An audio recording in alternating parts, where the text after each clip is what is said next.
একদিন একটি গরু ঘাস খেতে খেতে জঙ্গলের অনেক গভীরে চলে যায়। জঙ্গলের মধ্যে ঢোকার পর গরুটি একটি বাঘের সামনে পড়ে।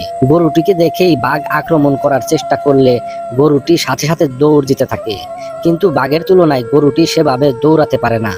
গরুটি আর দিশা না পেয়ে সামনে একটি পুকুরের মধ্যে ঝাঁপ দিল। পুকুরটি মাত্র কয়েকদিন হয়েছে পানি শুকিয়েছে, পানি শুকিয়ে কাদা এখনো শুকায়নি।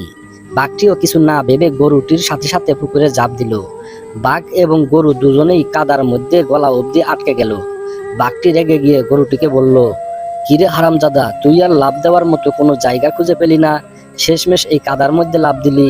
তুই উপরে থাকলে না হয় তোকে একটু ধরে মজা করে খেতাম, এখন তো দুজনেরই মৃত্যু অনিবার্য। গরুটি হেসে বাঘটিকে বলল, আচ্ছা বলো তো, তোমার কি মালিক আছে? বাঘটি রেগে বলল, এই বেটা, আমার আবার মালিক কিসের? আমি নিজেই তো বনের রাজা, আমার আবার মালিক আসবে কোথা থেকে? গরুটি বাঘটিকে বলল, তুমি তো এখানেই দুর্বল, তোমার কোনো মালিক নেই, তুমি এই বনের মালিক।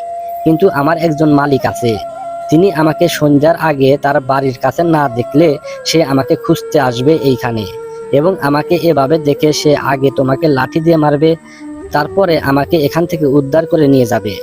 বাঘটি গরুটির কথা শুনে বড় বড় চোখ করে তাকিয়ে থাকা ছাড়া আর কিছুই যে করার ছিল না। সন্ধ্যা হওয়ার আগেই মালিক ঠিকই গরুটিকে খুঁজতে খুঁজতে সেখানে চলে আসলো। বাঘটিকে প্রথমে পিটিয়ে মারলো এবং গরুটিকে সেখান থেকে উদ্ধার করে বাড়িতে নিয়ে গেল।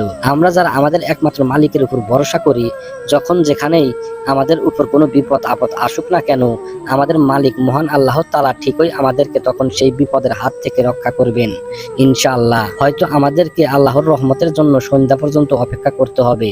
ধৈর্য ধরলে অবশ্যই ধৈর্যের ফল পাওয়া যায়। কথায় আছে, ধৈর্যের ফল মিষ্টি হয়।